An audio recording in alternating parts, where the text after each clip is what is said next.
Hello and cheers. Welcome back to another session here at Entrepreneur's Life. I'm super stoked to have you back and bring to you another guest and friend of mine, Timon Hartung. Hi, Timon. Hey, how are you doing?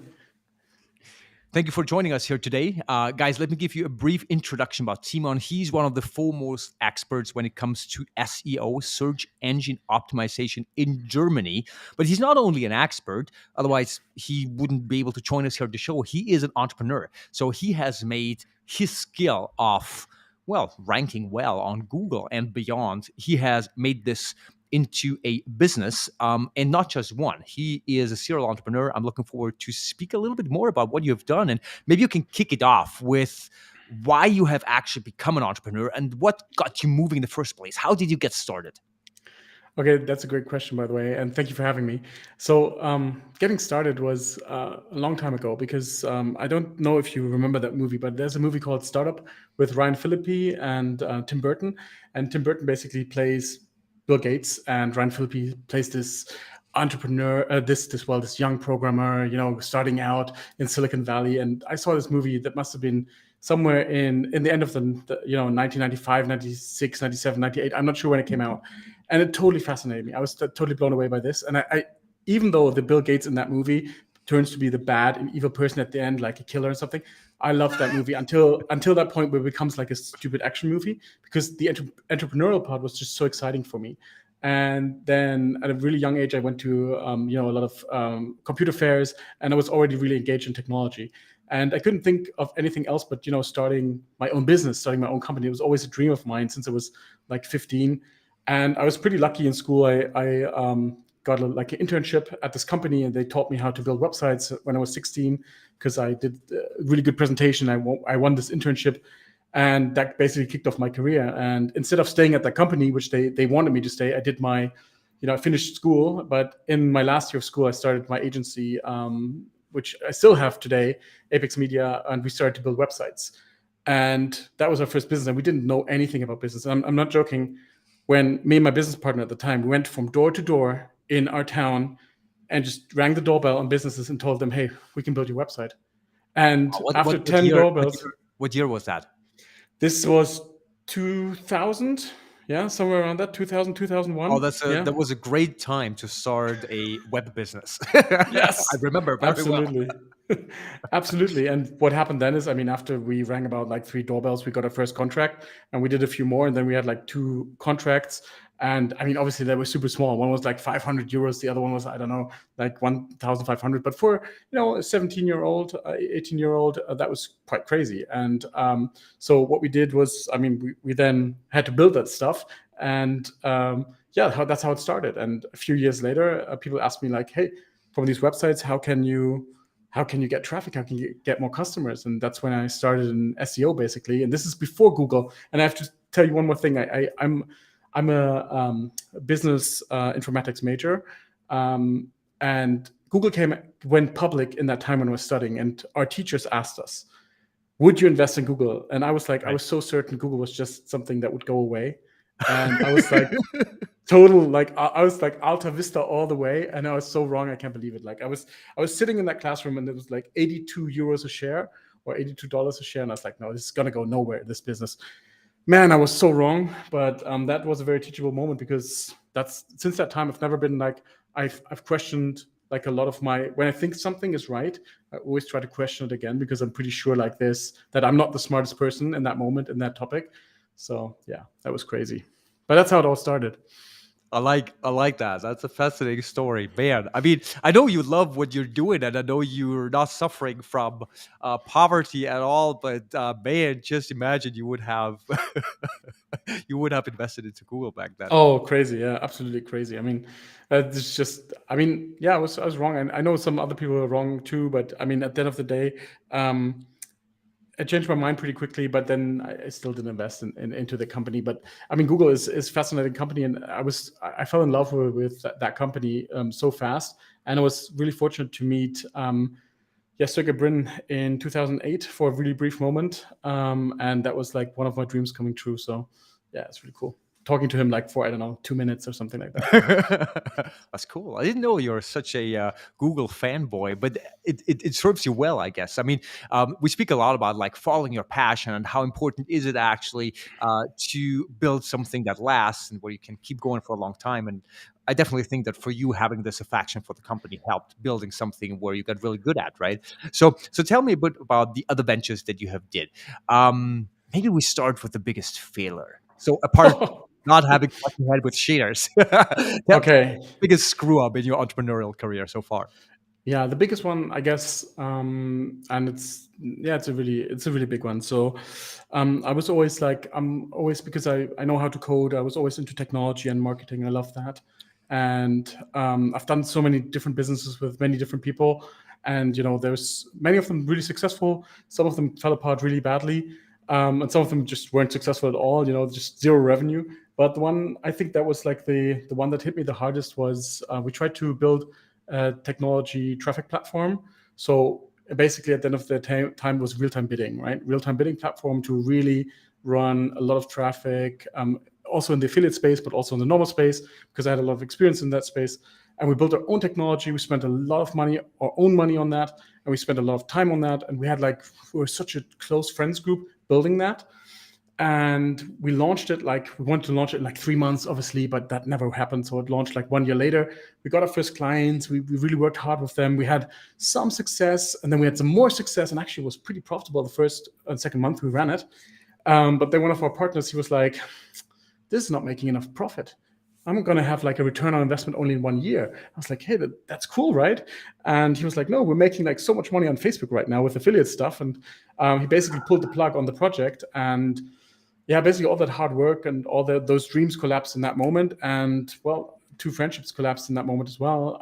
And that was like like my biggest failure, and it was the saddest thing that's happened to me. And I really had to work on that like mentally for some time, and it put me in a bad spot. I'd say that was like, because I was on a really nice trajectory the years before, and that was like really deep cut there. And yeah, that threw me off quite a bit, and that was a huge failure. And I have to say, like, there was a lot of things wrong with the way we marketed and how we did sales. The technology was great, so I do some things differently, but I'd also manage the personal relationships differently. There was a lot of fallout afterwards, which was sad. It's better now, but it's like that was kind of like the biggest fail there. Yeah. Tell me, tell me how that felt when it fell apart, and what helped you to get back on track. Oh yeah, I mean, I felt like there was I was falling like into a hole with nothing in there, because it was like we were doing that like 100%, right? We were super invested, and it was like pulling the floor beneath your feet away and just free falling. What actually helped was basically just refocusing on my basic skills, that, because I felt like I couldn't do anything, right? I felt like a total failure in that moment. But just focusing on the skills I had, that I have great people skills, and I have good expertise in SEO. I think I know quite a bit about digital marketing. So just focusing on those, and getting like normal clients again, just talking to them, helping them out, just gave me a sense of being worth something again, and that helped me to get out of that hole pretty quickly. And then obviously focusing on different things. And I mean, that was mid 2017, so I was basically in the crypto super hype. So that was like, there was always something going on, and I'm always in different crowds at the same time. I'm in the SEO crowd, and then the affiliate crowd, I'm in the crypto crowd. So having these different crowds, there was a lot of FOMO going on, obviously, but it helped to focus on a little bit different things, and having small successes again, and finding out that it's not all that bad. And I read a book by Mark Ronson, I think it is. It's How to Not Give a Fuck, I think it's called. That's Mark Manson, right? The Yeah, subtle art Mark. of Yeah, the yeah. subtle art of not giving a fuck. That's Yes, an you have it. amazing book. Yeah, Amazing it's really book. good, Okay, so that because that it's book helped you as well. yeah, because it's the imposter syndrome. I think is something that most people have. It's like you're kind of successful, and you're actually really good at things, and then you feel like you know nothing, and it's all like fake, and you don't deserve it. And that basically cleans all that stuff up, and that's really helpful to figure that out, because most entrepreneurs I talk to suffer from that illusion that at some point they're like, oh, I'm worthless, and it's not true. It's absolutely not true. It is absolutely not true. But as they say, mindset is everything. And I feel that's true for probably every human being on planet Earth, right? But Yeah, I feel that for entrepreneurs, this is so important to realize. And I mean, you're not an entrepreneur if you haven't failed before. You're not an entrepreneur absolutely. if you didn't manage to get back up again, right? But obviously, it's not comfortable, right? So anything that you Oh, can do to stand up quicker, right, and better and healthier is a good thing, right? And I agree, that's a good book that can help you. So for that absolutely, recommendation, uh, absolutely. we're not affiliated, and I have not had Mark Manson on this show yet, but I guess he's an entrepreneur. Well, maybe I'll reach out to him. Okay. Anyways, okay. So you got back up. In what's the projects you are focusing right now? In what do you feel is the most successful here? What is working for you right now? So I think that I was doing a lot of affiliate for a long time because that's a funny story as well. When I studied business informatics, my neighbor since 2002 2003 was the programming employee of one of the biggest affiliate networks in Germany, and he introduced me to affiliate marketing. So I did affiliate marketing before I did SEO, right? And I did SEO for my affiliate projects. So it's kind of like I've been in this game quite a long time, but if you know affiliate marketing, it's really a roller coaster, and I cannot suggest it for anyone with a light heart, or anybody who doesn't like a lot of failures in a very short time to do affiliate marketing, because it's super stressful. So we've had a success in affiliate marketing. We've had successes in different other ventures, but I saw that around service-based businesses, it's very stable business, right? So you can build a business if you provide a service where others see value in. You can create a really, really stable business, and I I never understood how to get it done, that it's not like a fire brigade business, right? What I'm meaning is like normal agencies and consultancies, they are basically like there's fires everywhere and they're trying to solve them, and they working day and night.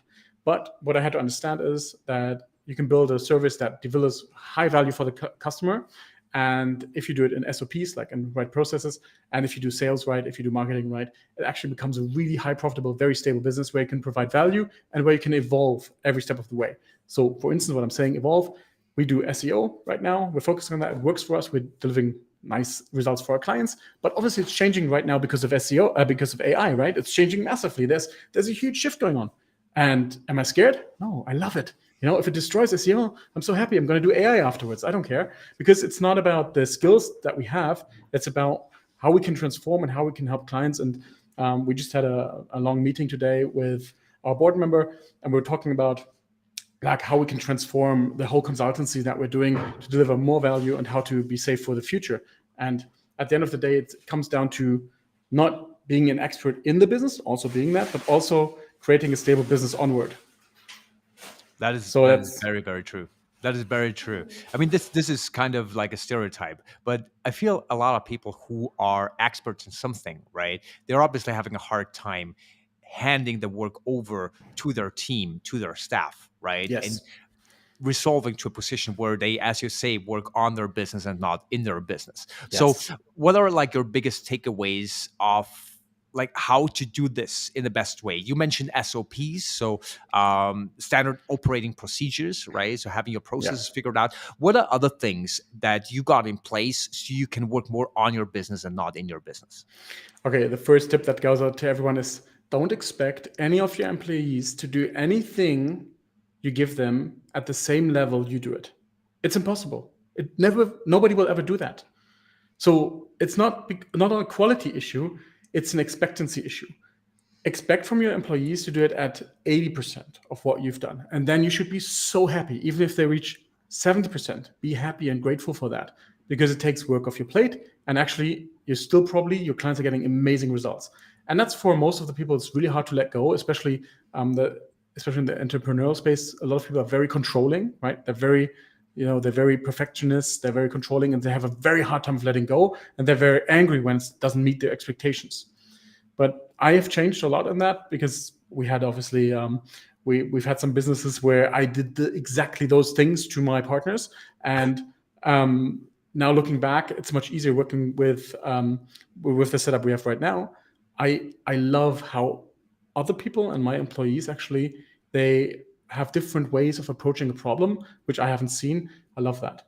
And I don't even look over all the results, but I look at some of the results they do. I look through them and just give them like, oh, look, this there we could do something else. Or look at this, maybe there's an issue, and it works really, really nice. And I have to say, this is giving me freedom for myself, just letting go of that part, and like always checking in with our customers if they're still happy and everything, and it's working great.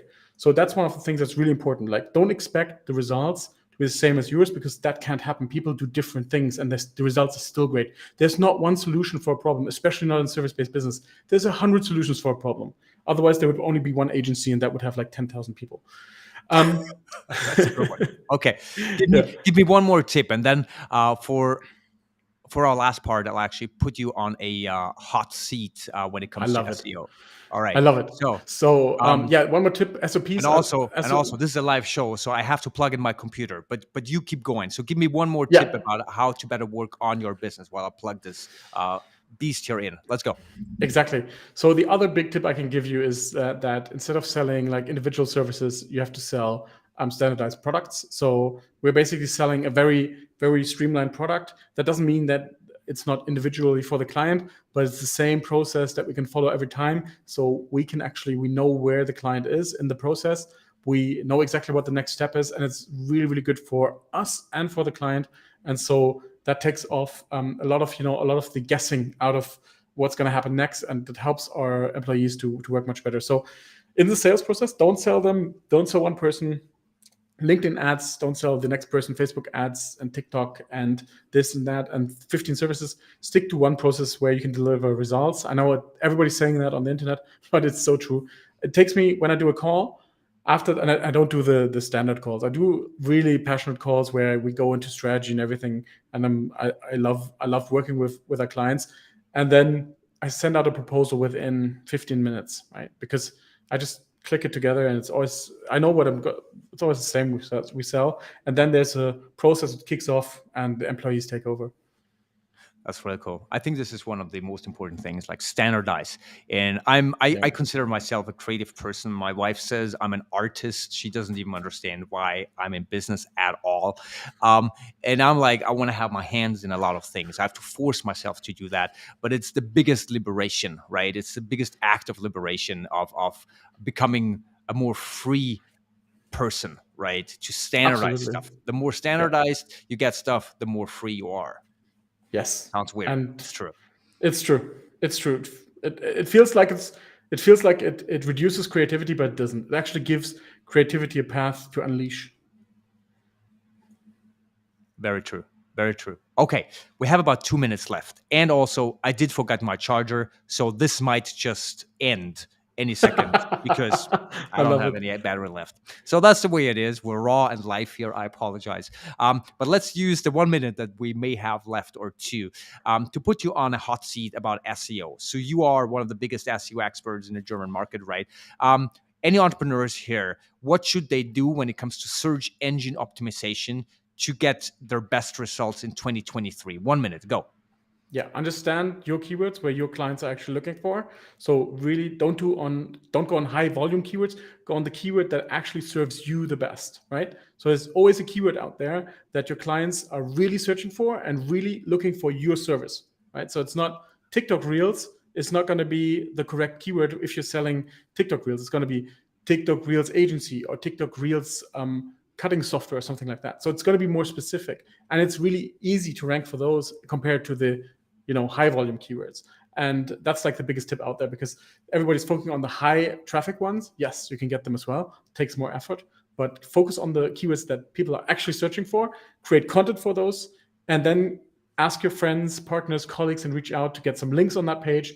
And that's how you'll rank, and that's how you get traffic and customers. And I'm not joking, for B2B, SEO is still one of the best traffic sources around.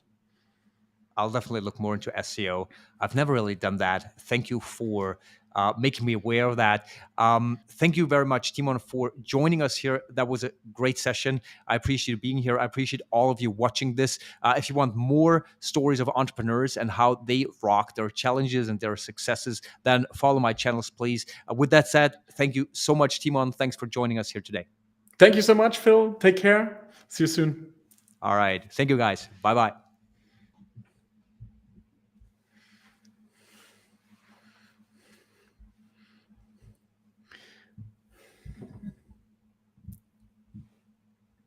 Maybe I also find the button to leave this here. That would be amazing. I think we're still live.